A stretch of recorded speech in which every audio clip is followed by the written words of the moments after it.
Okay, today's lesson is 2-1 ordered pairs. Your objective is you can write solutions of equations in two variables as an ordered pair. Example 1, deciding whether an ordered pair is a solution of an equation. Remember, an ordered pair is a point labeled x, y. So x is my input.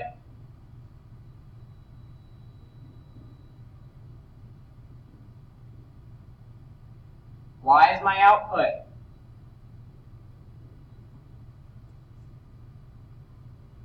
So we need to input my x and y into this equation. It says determine whether each ordered pair is a solution of y is equal to 3x plus 2. So I'm going to write my equation. Y is equal to 3x plus 2. So on my ordered pair, this is x, y. So everywhere I have a y, I'm going to put 5. So 5 is equal to, and then 3. Where I have my x, I'm going to put a 2 in there.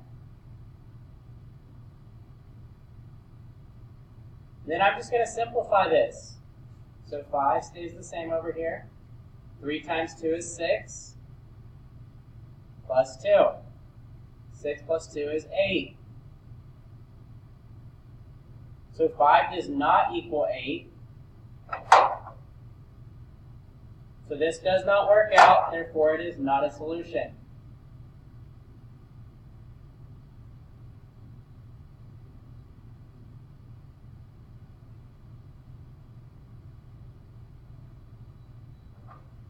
On B, we're going to do the same thing. So we've got our equation, y is equal to 3x plus 2.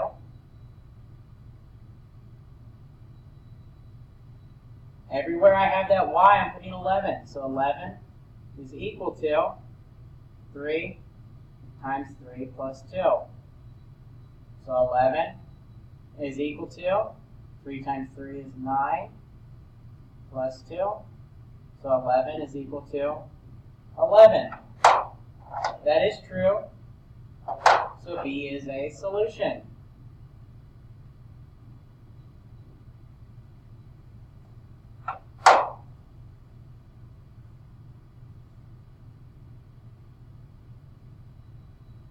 Example 2 says creating a table of ordered pair solutions.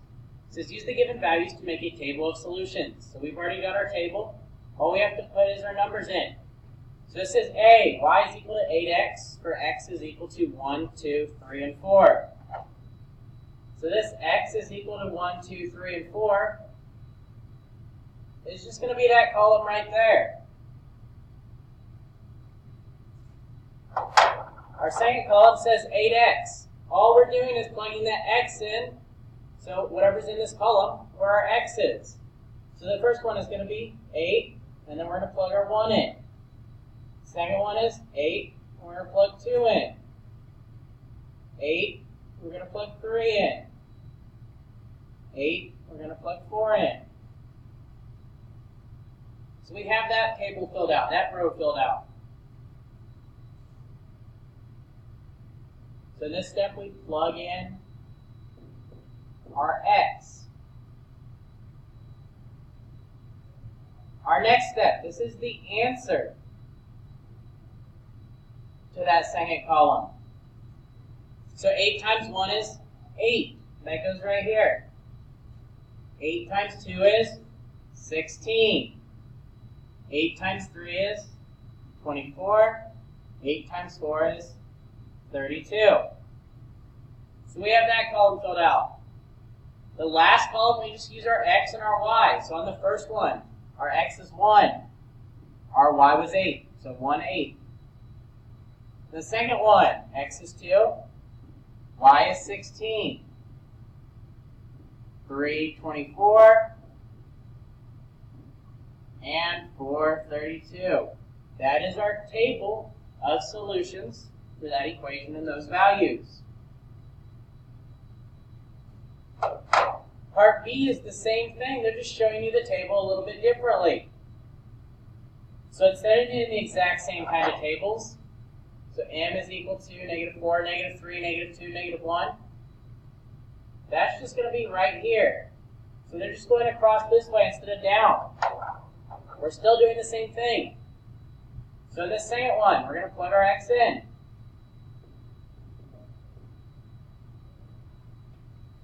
And again, our equation is 4m minus 3. So I'm going to say 4, and then negative 4 minus 3.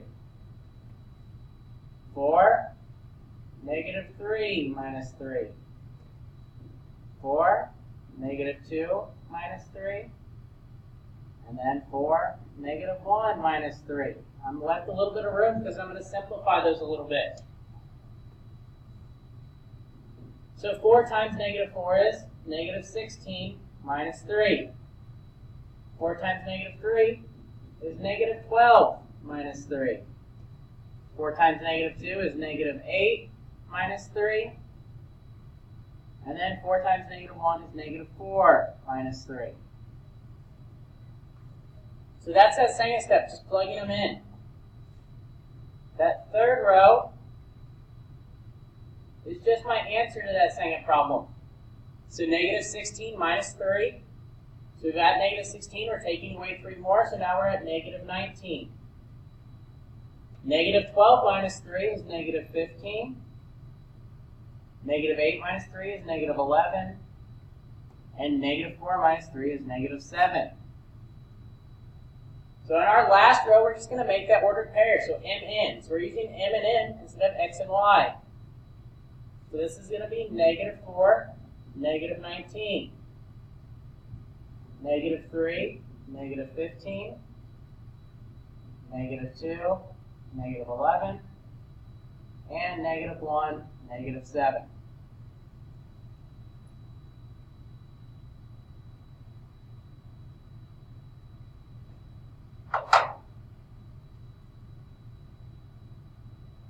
Go ahead and flip over to the back of your notes. And we're on example 3, application.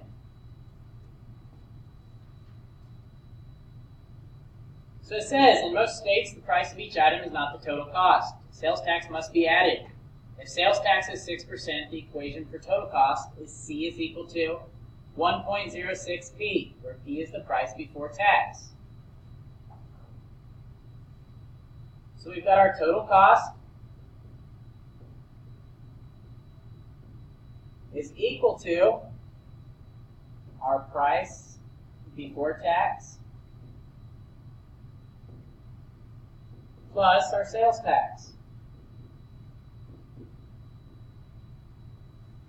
So total cost is C is equal to price before tax. That's just going to be our price. So we've got 1 times our price, so just 1 price. Plus my sales tax, we're going to multiply 6%, which is 0.06 as a decimal, times my price. So we've got C is equal to, and if we add these two together, we've got 1.06p. So this is where that expression comes from, that equation that we're going to plug in. So it tells us that Dominic's price before tax, so price before tax,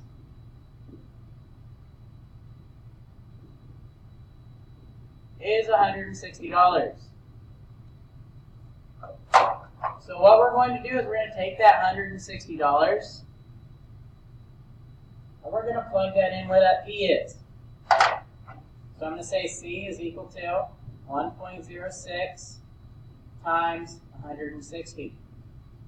Again, we'll type that into your calculator. You get C is equal to 169.6. Because we're talking about money, we're talking about how much it costs, our cost is going to be $169.60.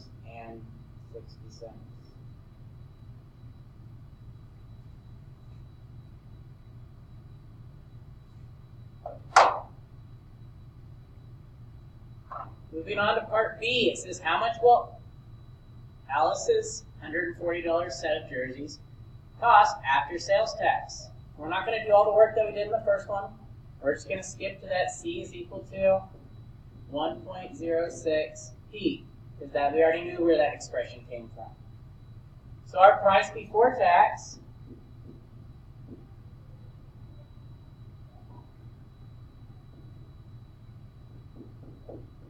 is $140 this time. So we're going to take that $140 and we're going to plug that in where our P is. So C is equal to 1.06 times 140. Multiply those in our calculator. We get 148.4. Again, since we're talking about money, you've got to write that as money. C is equal to $148.40.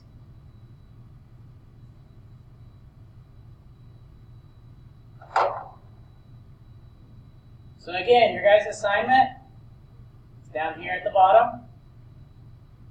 It's on iExcel. You guys need to work on 8th grade C2. Again, remember that scoring guide? You have to get between an 86 and a 90 in order to get that 9 points on that iExcel, along with your exit ticket that makes 10 points, which gives you 100% on the assignment. Go ahead and get started on the iExcel.